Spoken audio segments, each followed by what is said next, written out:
yang perlu kita pahami dan sadari betul-betul adalah pertobatan itu adalah anugerah yang ditawarkan oleh Tuhan Yesus sendiri secara cuma-cuma kepada setiap orang. Jadi Tuhan Yesus sendiri yang menawarkan pertobatan, bukan kita. Jadi kita tidak mengajak orang untuk melihat kita, tapi melihat Tuhan Yesusnya. Mengajak orang untuk ikut Yesus, bukan ikut saya. Jadi yang kita fokuskan itu adalah Yesusnya. Nah, Yesus itu adalah makna dari pertobatan itu adalah satu keputusan yang dibuat oleh kehendak bebas kita. Kita mau kembali kepada Allah, memiliki relasi dengan Allah. Memiliki relasi dengan Allah itu artinya kita mau taat akan setiap apa yang Allah inginkan di dalam kehidupan kita. Ketika kita hidup di dalam pertobatan, itu artinya kita mau membiarkan Tuhan Yesus menjadi pusat kehidupan kita, pusat di dalam segala aspek hidup kita.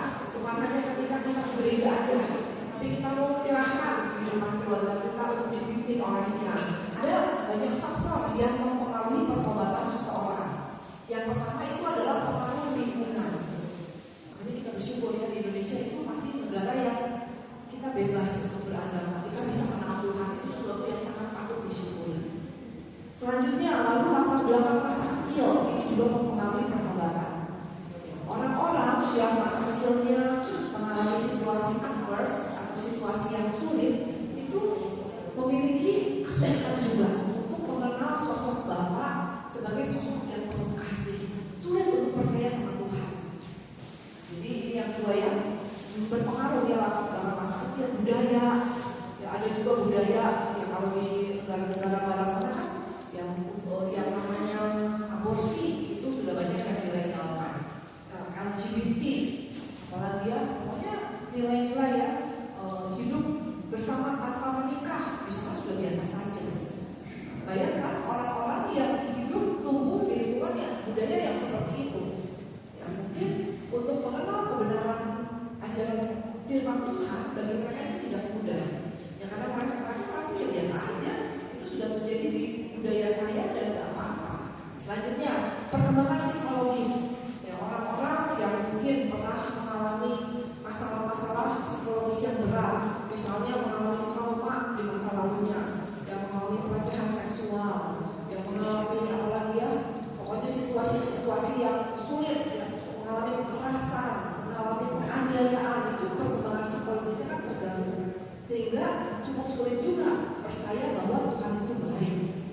Nah, mengapa kita belajar mengenai ini menjadikan suatu pemahaman bagi kita sebagai pewarta kabar baik, bahwa nanti ketika kita menyampaikan atau mewartakan kabar baik, itu kita jadi tidak mudah menghakimi orang-orang yang kita wartakan. Itu ya dampaknya, selain kepada diri sendiri, orang lain itu kepada orang banyak, dan juga bisa membuat dunia ini menjadi tempat yang lebih baik, lebih ramah, dan lebih indah. Nah, itu kalau kita bertobat Bapak Ibu sekalian. Jadi jangan merasa pertobatan saya kan hanya kecil saja, hanya diri saya sendiri, enggak, dampaknya itu luas. Yang pertobatan kita itu bisa berdampak begitu luas. Nah, sekarang poin yang kelima itu kasih Tuhan yang mendahului pertobatan. Kita percaya kasih Tuhan ini sama kepada semua orang. Nah, tapi kenapa? Ada suka berpikir enggak, kenapa sih kita manusia mudah untuk jatuh lagi ke dalam dosa yang sama? Atau ada orang yang gak bertobat itu hidupnya, ya, padahal kan kasih Allah itu sama kepada semua orang. Pernah gak ada menemukan seperti itu? Nah ini ya, mengapa manusia sulit bertobat?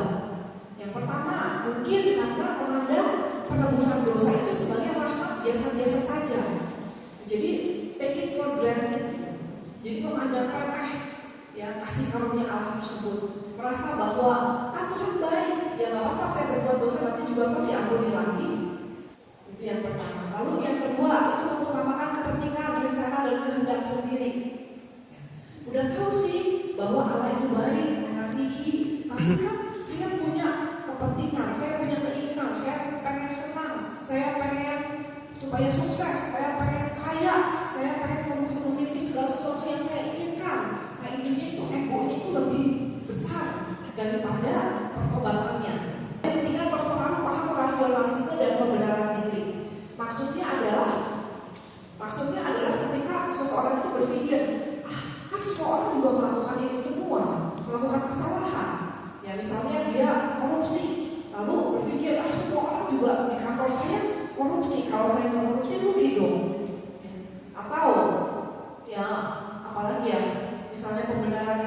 yang tadi yang pornografi, yang nggak apa-apa kan nggak merugikan orang lain, ya. Pornografi kan untuk diri saya sendiri.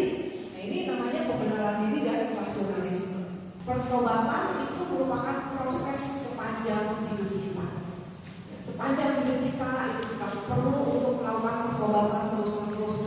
Ya, karena kita masih hidup di dalam daging.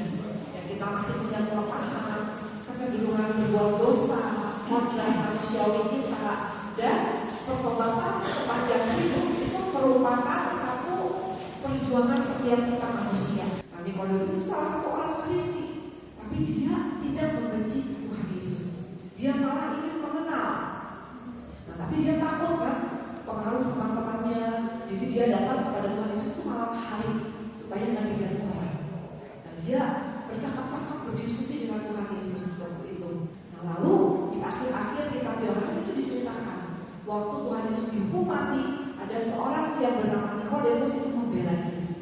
Ketika Yesus dikuburkan, Nikodemus datang ke kuburnya membawa persembahan, membawa penyampur dan sebagainya. Nah di situ kita bisa melihat bagaimana seorang Nikodemus itu mengalami satu pertobatan. Ya, yang tadinya kan orang Farisi yang nggak kenal, mengalami perjumpaan dengan Tuhan Yesus, bercakap-cakap mungkin dibukakan, imannya mulai bertumbuh, dan dia mengalami satu proses sampai akhirnya dia menjadi seorang pengikut Tuhan Yesus. Punya namanya Saulus ya, dia juga sama orang Farisi, dia adalah ahli Taurat dan dia itu merasa bahwa seluruh pengikut Yesus itu sesat. Yesus itu sesat, dia nggak percaya Yesus itu adalah Mesias. Akhirnya dia menjadi orang yang begitu kejam, dia mengejar-ngejar seluruh pengikut Yesus, mau dibunuhin. Akhirnya di dalam perjalanan ke Damsyik, dia mengalami satu perjumpaan dengan Tuhan Yesus yang matanya itu menjadi buta. Lalu dia pergi ke satu tempat, akhirnya dipulihkan. Nah di situ dia langsung bertobat, ya langsung dia mengakui bahwa Yesus itu adalah kebenaran, dan dia langsung menjadi seorang rasul dari Saulus jadi Paulus.